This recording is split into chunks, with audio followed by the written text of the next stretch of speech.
to the Revolutionary Wrestling Podcast for our review of Hell in a Cell. I am the devilishly handsome, yet working man's disheveled King of Extreme, Phil KOE. I came here all the way halfway from Colorado for one reason, and that is one reason alone. I've been harvesting all day, halfway across the state, been an unmitigated disaster. Everything that you could imagine could go wrong. And I made it back here for one reason, to see the Fiend win the Universal Championship. Not have a spirited match, not have a good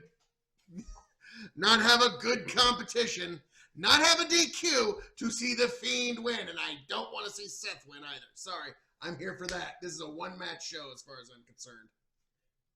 I'm your champion, Tony G. Sorry. Just wanted to remind you folks. All right, more of the King of Extreme here. Like, share, subscribe, folks. This is our Please do. Mostly late review of Hell in a Cell 2019. Let's preface this with, there's a lot of wrestling this week. We were both quite busy this week anyway. We did not get to put out a prediction video, so we're going to run through those quickly. Once we do that, I will be giving my takes on 85% of the card. I literally pulled in here with the Fiend Seth Rollins match about to happen. Like I said, I'm a working stiff. He's a working stiff. We both got schedules. I was halfway across the state, pert near to Colorado.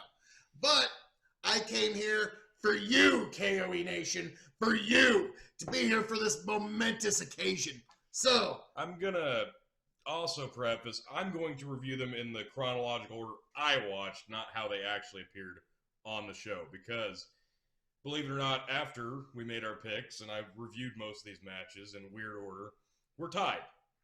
I have not watched the opening Hell in a Cell between Becky Lynch and Sasha Banks. I don't know who won.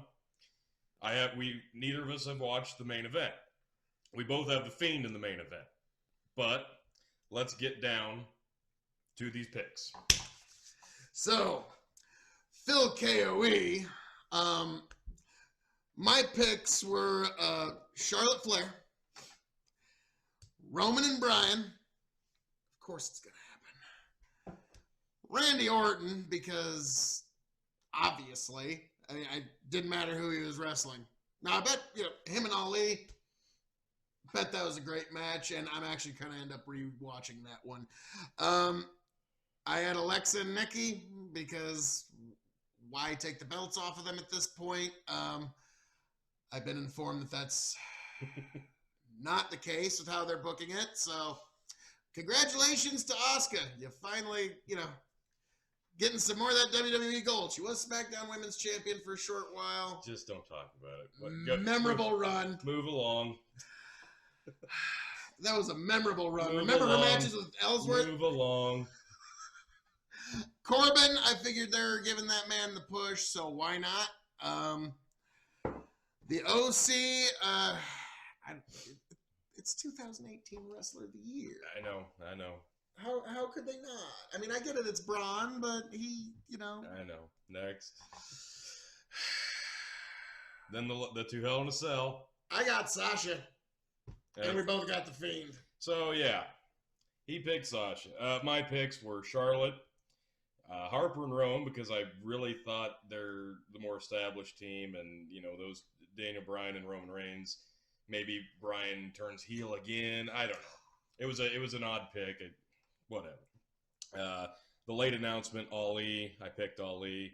Kabuki Warriors, I had them taking the titles. I actually had Corbin as well because, push, duh. Then I had the Viking Warriors and their mystery partner who ended up being Braun Strowman. The War Viking Raider experience machines? I did, and that's because they haven't lost yet, so I didn't figure they would yet. And then, of course, the Fiend, and I have Becky Lynch. So right now we're tied 3-3, with it coming down to the match we will be watching first. So that's what we're going to jump into as soon as we get done here. So I did watch the pre-show match between Lacey Evans and Natalya. Got to say, Lacey Evans is really getting over with me as far as the old school heel vibe is concerned, and she adds a really good flair of newfound athleticism that she's very, very good at. Her top rope moonsault, things of that nature. She's very good at that, and she plays to the crowd very well. So I was glad to see that, but inexplicably, Natalya got the win. We didn't predict that, so it didn't matter anyway. It was on the pre-show. But I really would have liked to see Lacey Evans get the win here. I digress. First match I actually watched was the... What'd you give it, champ? I gave that... Let me check my notes here. 2.5. I thought it was really good. I really enjoyed the match overall, but I didn't agree with the ending. Churro disagrees and gives it 2. Then, of course, I watched the Ali-Orton match. Fair enough. Churro the Destroyer. Look at him. He's ferocious. Orton played the standard, methodical, pain-inflicting heel that he has for the last year and a half or so. Ali pretty much played underdog for this entire match. It was mostly a cookie-cutter affair, but a couple really nasty shots on an announce table kind of got me back into it. And then Ali started to mount a comeback with some innovative stuff. He dove in, Randy went for the RKO. He did like a push-up to prevent Orton hitting it, which was cool. Then he did a dive into the ring, flipped at Orton. Orton hits him with an RKO, 1, 2, 3. 2.5-star match. You know, not bad, nothing to write home about. It was a last-minute addition to the card. Churro is a huge Randy Orton mark, so he gave it 3.5. I disagree. You're wrong, Churro. You're wrong. He's a huge Orton mark. Going on, he even was a big fan of Blackjack Mulligan. He's just been a fan of the Ortons the whole way through. Anywho, so then we get down to Alexa Bliss and Nikki Cross defending the women's tag titles against the Kabuki Warriors. This, it didn't go real long. Actually, the surprising thing was Kabuki Warriors kind of played heel right out of the gate a little bit. Offer a handshake to Nikki and attacked her. It was odd. I didn't understand where that was going, but it made more sense as the match went. Asuka and Alexa, I thought, had a really good chemistry early on. They had some old school position holds. I really liked that. And then when Kerry and Nikki got in, they did some big impact stuff together. They meshed well. And one team tags out at the same time. It kills all the heat that the first two start. So, didn't love that transition. But then when Asuka got in with Nikki, she had to drag Kerry over, made the tag herself, got in with Nikki, who goes to tag Alexa, but Kerry's messing with her on the outside. Alexa does a dive off, hits Kerry. Nikki can't get the tag. She turns around into Asuka. Green mist out of nowhere. Surprised the hell out of me. I loved the spot. Kick, 1, 2, 3, new women's tag champs. I actually YouTubed that on the drive home, just because I'm. Yeah, I knew as soon as I said that. I'm such a mark for the green mist spot. To this day, I don't know why. I just love the green mist, and so. I figured. What did you give that one? I gave it 2.25. I think it needed more time. 2.25. You know what? Actually, Churro agrees. Okay. Gallows and Anderson and AJ Styles, the club, versus the Viking Raiders, and a mystery partner ends up being Braun Strowman. At that point, you pretty much knew who was getting the W. I mean... Yeah, I would have probably had some different choices had I known Braun was in the match. Right, but nobody knew that going in. But it doesn't matter. Like I said, Viking Warriors have yet to really lose on the main roster, so why would I pick against them here? So, Gallows and Anderson are just so fundamentally good at tag team wrestling, it's unheard of. And Viking Raiders, they're big, they're strong, but they move like cruiserweights at times. They have a really good thing going with Wait, who are you talking about? The Viking Raiders. Big, the War Viking Raider machine experience? Yes, they move like cruiserweights, and they are big dudes. They go up top, they fly around. It's impressive. They have a really good gel with Gallows and Anderson. I really enjoyed that, and it's continued into this match. But what I really liked was AJ Styles and Braun Strowman back and forth. I thought they have a fantastic chemistry. It made me want to see more of that. And I thought that's what this is going to be leading up to, but apparently not, because all three members of the club start beating down one guy. I don't even remember who it was off the top of my head now. and DQ finish. It was getting really, really good. I was getting in that three-star territory. DQ finish for no reason other than to keep Braun not looking strong. I don't know. Now keep that in mind, KOE Nation. Tony G's title reign is so tenuous that is relying upon a DQ victory from the OC being too dominant in a match. I don't know. I think that should really be like a half point for Phil Carey, the KOE Nation. But Viking you got Raiders. your colluding partners feeding you answers, so that's neither here nor there. Viking Raiders and Braun got awarded the DQ victory. That's all you need to know. Boo! This was OC just being too dominant. The ref said, I'm sorry. Viking Raiders, Braun, it's just clear you cannot take the overwhelming power of the OC. Just ring the bell, ring the bell. So it was getting into 3-star territory when the DQ happened, and that drops it down to 1.75 for me. It was like that New Day match that got interrupted by the Bludgeon Brothers. Yep. And like, oh, it was such a good match. And then... They love these finishes, so yeah, whatever. Great. Gable and Corbin have actually had a pretty good back-and-forth feud leading into this match. So I was actually really looking forward to this one, and it didn't disappoint. They've got great chemistry. It was a solid effort from both guys. I'm going to say 3.25, honestly, and it probably could have gone higher. I didn't love the finish. Corbin goes the outside. After several near falls and spots where they could have gone home but didn't, Corbin goes outside, gets the scepter, he's going to use it, Gable dumps it, and then, yeah, Gable gets the win. Neither of us expected that. Good for Gable, but... He's getting an actual push. I mean, now that... Because he is... a very legitimate wrestling pedigree. He's got a very legitimate wrestling background. And SmackDown's now on the Fox network, and they want to push the realism element. True. Which they got into just a little bit on Friday, didn't they? They did. So, after that was Charlotte... What do you give that? Oh, I said 3.25. 3.25. Churro thinks you're being a little bit too much of a Corbin mark. He thinks the King Corbin gimmick's a little played out. Okay. He does dig the Game of Thrones get-up, though. Okay. He does dig that. I think it's a little campy. He does not like Chad Gable's new hair. Oh.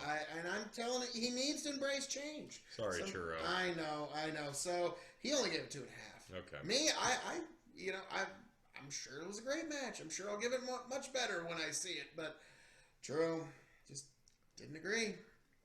Sorry, Churro. I know. You're wrong. So Charlotte and Bayley for the SmackDown Women's Championship. I kind of went in a little biased here because I expected mostly a cookie-cutter Bayley-Charlotte match, and it really kind of was. It was more the same that we've seen from them. But it did start to hit another gear around the 2.25 range, in my opinion. Fizzled out a little bit right there before the end, but Charlotte saves it, locks in a figure 8, gets a clean tap out from Bayley. Charlotte's your 10-time women's champion. Did she lose it later that night, then regain it? If she has... I don't know yet. Like I said, I jumped around. They're gonna pigeonhole as many of those title reigns they can. And I may have not given this enough credit initially, but it was about a 2.75 match. Churro thinks you're being a little too hard on the 4 Horsewomen. He's going full 3 stars. The 4 Horsewomen, they know what they're doing whenever they're in the ring. I'm going to definitely look forward to seeing that one because we got all 4 Horsewomen in the ring tonight going up against each other. Right. It's what they were meant to do. Right.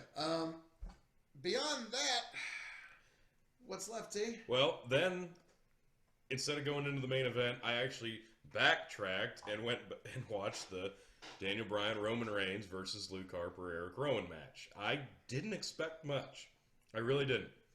But damn, this was a hell of a match. It had a lot of different facets of the wrestling game in it. It had an established team in Harper and Rowan who've had like 3 iterations of teaming together now. They played the double team very, very well. Bryan and Roman took turns kind of being the one on the outside, getting double team, mounting comebacks. It was great. It went a long time, but it felt fresh the whole way through. And then Harper and Rowan get Daniel Bryan up on an announce table. They're going to do like a double power bomb through it. Daniel Bryan flips Harper off of the announce table with a Hurricane Rana as Roman Reigns jumps the barricade from the crowd, skips across the table, hits Rowan in the middle table with a spear, and they both go through the third announce table. Amazing spot. The whole match was fantastic. And then, of course, Roman and Bryan got the win. Very good match. I loved it. I really, really loved it. And I'm torn on how to rate this. I'm actually, you know what? I'm going to give it 4 stars. I'm not kidding. I loved it. Shocked me. How many sleeper 4-star matches is Daniel Bryan going to have? Exactly. And it shouldn't be. We should know going in he's going to deliver a great performance. And especially, sneaking back into face territory, he delivers another amazing performance here. And the beauty of it was, after the match, they do the fake-out handshake, and then Daniel Bryan gets the crowd amped up, gets them doing yes.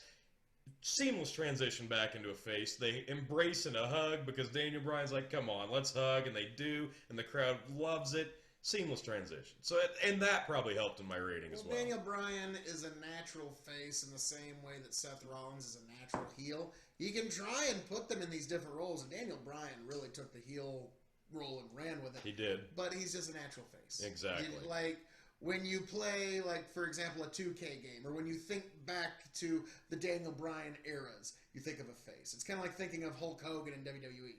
Do you think of him as NWO Hulk Hogan for WrestleMania 18, or do you think of him as the red and yellow? Exactly. And that's, like, Daniel Bryan as a face is Daniel Bryan's red and yellow. And so, agreed. Glad to see him back. Agreed. And I'm interested to see where they go from here. All guys, all of them involved. I will say, Churro doesn't know quite how to rate this one because he is still absolutely heartbroken with the breakup of the Shield. Oh, I'm sorry, Churro. I know. He still calls John Moxley Dean Ambrose. Fair enough. There we go. Okay. Thanks, little guy. So, all right, go ahead. That is my rundown of the card so far. All we have to do is go watch both Hell in a Cell matches now. Does it have that awful red lacquer on it? It does. Oh, so when we come back, we will know who is champion, whether or not I retained or Phil has gained a title. We already know what the conclusion will be, folks. See you there. And the winner of this match, and still Raw Women's Champion, Tony G. Still. You're still the Raw Women's Champion? Revolutionary Wrestling Podcast Champion. It is 2019, so anything's possible. It is. Well, if Becky Lynch is the man, then that makes me the woman, and still your champion. Yep. Come on, Internet. Just start having fun with the re-edits of that little audio clip. But all that being said, as I am wont to say, great match. Wow. That was a really good women's Hell in a Cell match. Considering there's been 2. Yeah. Both of them with Sasha Banks. And it's been since 2016, oddly enough, which seems insane that it's been that long, but it has. And wow, this one definitely lived up to the hype. The higher-ups seem to only trust the 4 horsewomen with these really big match stipulations. Yeah. So that doesn't surprise. Like, the only exception to that is Alexa Bliss. True. So that doesn't really shock me all that much. The exploder suplex off the top rope onto the pile of chairs, that was actually impressive. Sasha Banks is like, she's like this wide and this big around. Yeah. Pardon me. And she's taking bumps and getting thrown around with, like, I know, like, seasoned vets who wouldn't take bumps like that. So no.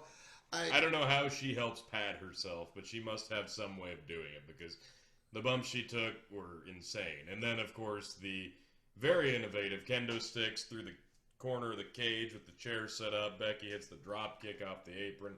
Beautiful stuff. Innovative. Very, very good. My God.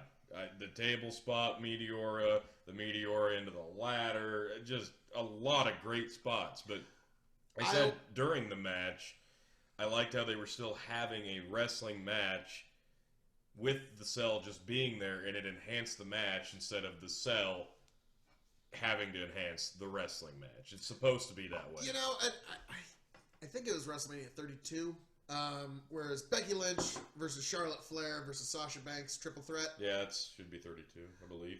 And I remember that night, it had been some time since I had watched wrestling at that point, and I came back... a little before that, yeah. And I came back to watch that, and over that entire WrestleMania arc, the one thing I said is, well, gosh, the only real wrestling match was between the girls. Sasha, Charlotte, and Becky. That was the only real wrestling match there was all night. I mean, yeah, there was lots of interesting stunts and ooh and ah, but yeah, those girls, when the Four Horsewomen are together, they know how to put a match together. I feel like we're kind of gearing towards either, I'm hoping for a fatal four-way. I feel like that's where we're headed. It's natural. Let's get it. Let's book it. Let's make it happen. I'd love to see it at WrestleMania. That's really the only logical conclusion. If you're going to have a second women's main event of WrestleMania at some point down the line, it has to be a fatal four-way. I don't even think it has to be the main event. I think it would be if you're gonna do another one at some point, I think logically speaking, it has to be the Four Horsewomen. It should be, hands down. So all that being said, champ, this match did help you retain your title tonight, but I can't complain too much because it was actually a very good Hell in a Cell match. It was way better than Randy Orton versus Jeff Hardy. Way better. By a long shot. The only thing that had was like the weird twisting of the ears and the screwdriver stuff. It had some awkward spots. And I'm going to say the Meteoras seemed a lot more impactful, and it was just better than even the Omega Sema match that we saw a couple of weeks ago. Yeah, these girls put on a better match than that. I'm going to give it 3.5 stars. I'm going to go 4. 4 stars. 4 stars. It was damn fun. So, yeah, we rated Kenny Omega Sema as a 3.5 star match. Yeah. So I don't even know if I went that by high. your own standards, better match. So, girls, ladies, and the man, that was a damn fine match. And that's probably match of the night, unless the main event somehow finds a way to top it. All they have to do is have Bray Wyatt, the Fiend, win. Yes. Let's... that remains to be seen, folks. No, all it has to do is have a finish. Because last year's Hell in a Cell... That doesn't involve Bray Wyatt not walking out with the title. There just has to be a finish. Because we've set in stone that now we can have no contests or disqualifications in a Hell in a Cell match. So all this match has to do is have a finish. If we come back looking pissed off, you're about to know why. Wish us luck, folks. And the winner of this match, AEW, because a lot of hardcore fans are switching over after this one. Wow, you have the Fiend, lightning in a bottle, and this is what you do with it. And up until the finish, it was a great match. Then, in a no disqualification Hell in a Cell match, known for where the most extreme elements happen, and even earlier in the night, all kinds of weapons were utilized, they now do a disqualification to not put the belt on the Fiend and to, I guess, protect Seth Rollins, who, I'm sorry, since they put the belt on him, has not gotten himself over, has only managed to get people like Brock Lesnar under. So, this was a disaster, unmitigated disaster. The minute the ref rang the bell for ding, ding, ding, ding, the fans, rightly, justifiably, started chanting bullshit, bullshit, and AE-dub, AE-dub, AE. That is not good when the ending of your main event has a chant for your competitor's company. This was your chance. This was the chance to really grab all of those AEW fans. The Fiend was the gimmick to do it. He was Undertaker for the 21st century. And I even enjoyed his no-selling. They felt the need to protect Seth while at the same time burying his finisher completely. Tony, you seem like you're seething. I'm going to let you have the floor. So, if you look back last year at our videos, you'll find that last year's Hell in a Cell event got pretty poor scores, top to bottom. And the main event of that was a frickin' train wreck of stupidity. And that ended in no contest. They had a chance to erase that from everybody's memory. And instead, they ended this Hell in a Cell with a disqualification. Let me preface this with just a few days ago on Twitter, the official WWE handle on Twitter put out a poll that said, how do you predict that this will end? Fiend, Rollins, or DQ? That pretty much should have told us everything we knew. I just have one question for whoever agented this match and decided the finish. Are you fucking kidding me? I can't even deny it. That was awful. That was awful. That was an awful finish for what was a good match. That was the perfect way to ruin a match, actually. It's a no disqualification match that ends in a disqualification. I mean, that is the thing. Like, it's not even about the fact that the Fiend didn't get the title. The Fiend doesn't it kind of was for me. The Fiend doesn't need the fucking title to get over. He's over as hell. But you can't put that much effort into making that match look that insanely spectacular with the crazy red lighting throughout the match. I jokingly said, keep it red. And then they did. And we're like, holy crap. Very this is visually arresting. Visually stunning. It was something different. Seth does all this insane offense. And you could tell the crowd had completely turned against him halfway through when he started getting big offense, when he started hitting finishers. They were booing it because they knew what was coming. This is wrong. We don't want this. Nobody calls an audible in the back. They can hear it. Not only did they chant AEW twice, they chanted restart the match when Bray Restart match. Restart match. Gets up. Yeah, that's right. There was the restart match chant. This was an unmitigated disaster. I'm just embarrassed. Like you have in the same week. Now, granted, SmackDown knocked it out of the park. AEW actually beats NXT in the ratings. Of course they did. And this is the response. Like, I don't know how they rehabilitate this. They did so much damage to their image here after the Raw debut and the debut of SmackDown on Fox and the first 2 hours of NXT going head-to-head with its first real competition. And this is your big show. And you, 2 years consecutively now, cheat not only the home fans, but the live crowd out of a finish. You should be embarrassed. Yeah, I mean, how is that their way of getting out of things for Hell in a Cell? If you have to figure out a way to get out of the finish, just don't have Hell in a Cell anymore. Don't book yourself into a corner on purpose. That's all you're doing. You are booking yourself into a corner on purpose. You're booking the dumb shaking finish. This whole table, he's so angry. You are booking the dumb finish and then trying to book up to the dumb finish. That's how this works. And I mean, it's just so stupid. Like Tony said, I mean, if you're not going to honor and respect what Hell in a Cell means to the fans, then just have Halloween Havoc. Just get rid of Hell in a Cell, make it Halloween Havoc. Why not? And have the Chamber of Horrors match, and you can do whatever kind of clusterfuck you want there. Yes, we're cursing, but you know what? No, it's justified tonight. Because the fans chanted AEW, so we can fucking cuss tonight. And even the fans chanted bullshit, and that was our exact reaction. The minute that, bam, ding, ding, ding, ding, ding, ding, and they call it disqualification. It wasn't even the ref calling for the bell. Yeah, like the second the impact was made, the bell was ringing. You couldn't telegraph it worse. What would have actually saved that and made it better is if Vince McMahon was there saying, ring the bell, ring the damn bell. But that's just me. So, Tony? The the whole card was really good, and then they ruined it. I almost shudder to ask, what do you give it?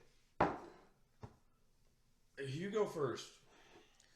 This one's tough. This one's really tough because up until the finish, we were looking at 3.5, 4-star match. It was amazing. Bray was getting himself over. Seth hit his finish again and again and again and again. And we were even joking, like, is Seth going to hit his finish, which is 3 curb stomps? Because that's his actual finish. Then he not only hit 3, he hit about a dozen after that. And we lost count. Bray couldn't keep Bray down.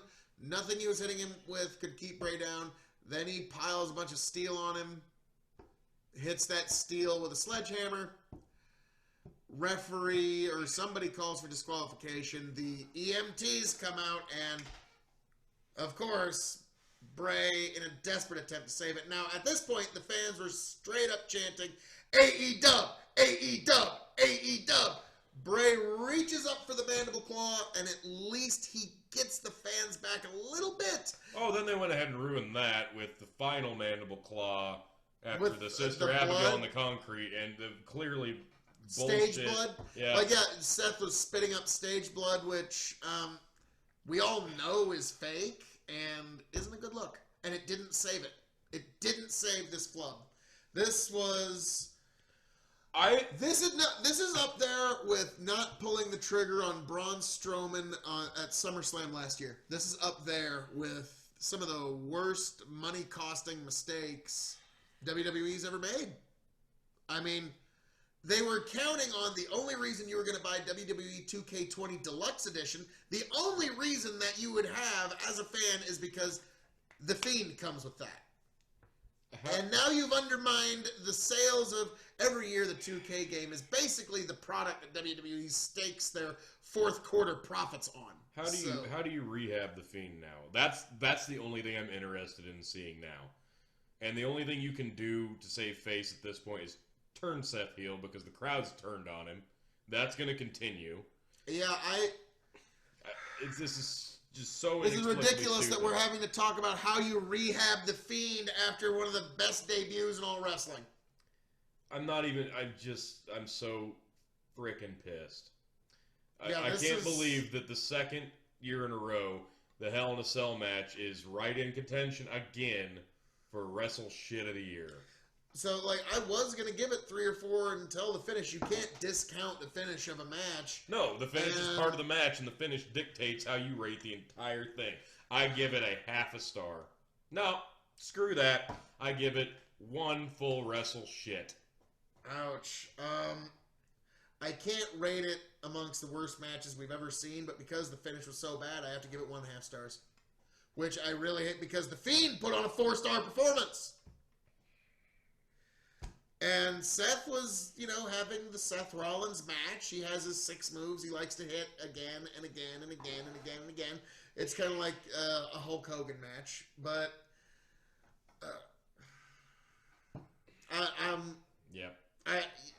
my God, they buried Brock Lesnar for the Seth Rollins project. And now they apparently we can't buried negate on that. Bray Wyatt for the Seth Rollins project. And Seth just became the persona non grata to every mark from sea to shining sea and across the ponds, either of them, in Japan and England. So Seth just became the new Roman Reigns. Oh, you're just that was the case since Mania. No, it's been solidified. Concrete shoes thrown in the river, solidified. Wow. So, folks, this was Hell in a Cell again. Boy, Tony, WWE, their whole purpose, they say, is to put smiles on people's faces. Oh, I'm smiling. I was about to say, aren't we are satisfied fans and customers. We're so happy with that result, and we're just looking forward to the next one. Can't wait for Hell in a Cell next year. Can't wait for that crown jewel that's happening during Halloween that we're probably going, we both have, like, kids and stuff and lives, so that was well scheduled. Tune into AEW on Wednesday. Yeah, tune into AEW. They've had some really good programming, so Wow. I mean, I was telling Tony that the Fiend is the thing that's going to save WWE and pull them back, and they were so stuck in their own little pet projects that they didn't know to pull the trigger when they had lightning in a bottle. I'm shocked. I'm dumbfounded. I'm pissed. Yeah, I'm disappointed. I'm angry. This was, wow. I'm trying to think of a worse reaction I had to the end of a pay-per-view that wasn't Hell in a Cell last year. Okay. It's been a while. It's been a minute or two. Let me think. I'm done. Any of the Jinder Mahal title wins? Bring that up. Yeah. Yeah. I mean, like that's where I gotta go. So, Tony, I'm just gonna go ahead and do it. All that being said, folks, we are Phil KOE and Tony G for the Revolutionary Wrestling Podcast, and it is with a heavy heart that I must inform you that the mighty McMahon has just struck out.